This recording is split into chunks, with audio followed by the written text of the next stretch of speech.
एक बार पुनः आपका स्वागत है।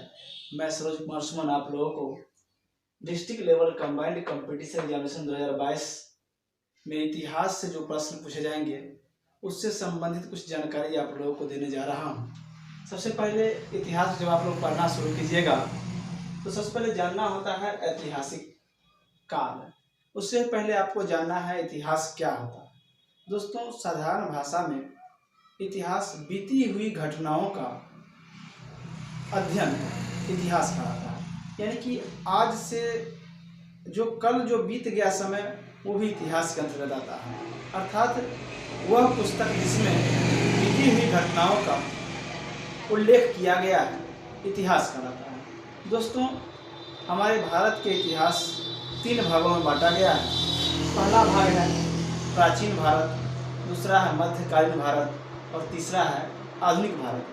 इन सब बातों को जानने से पहले हमें जानना होगा इतिहास के काल के बारे में।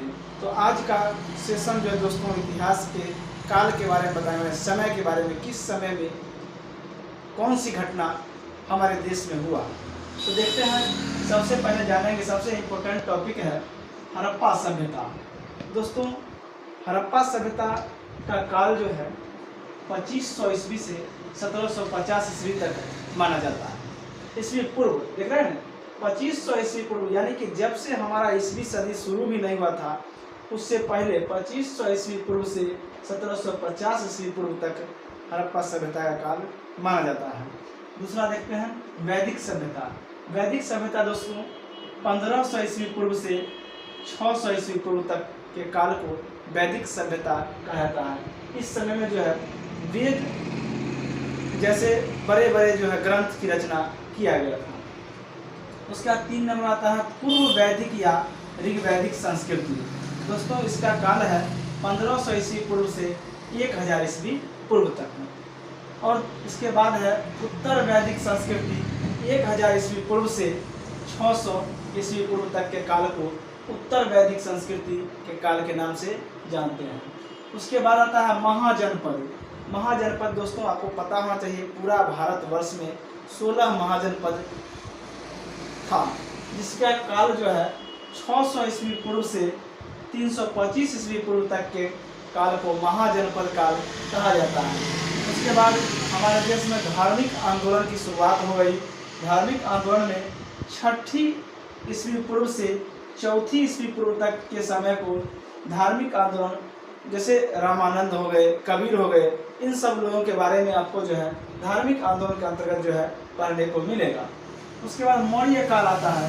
चंद्रगुप्त मौर्य के समय को मौर्य काल कहा जाता है और इनका काल जो है 322 ईस्वी पूर्व से 185 ईस्वी पूर्व तक के काल को मौर्य काल कहा जाता है।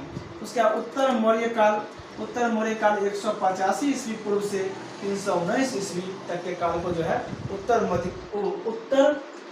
मौर्य उत्तर काल के नाम से हम लोग जानते हैं। उसका संगम काल कहा जाता है। पहली सदी से 3री सदी तक के समय को संगम काल के नाम से जानते हैं। उसके बाद दोस्तों आता है इतिहास का स्वर्ण युग, मतलब गुप्त काल।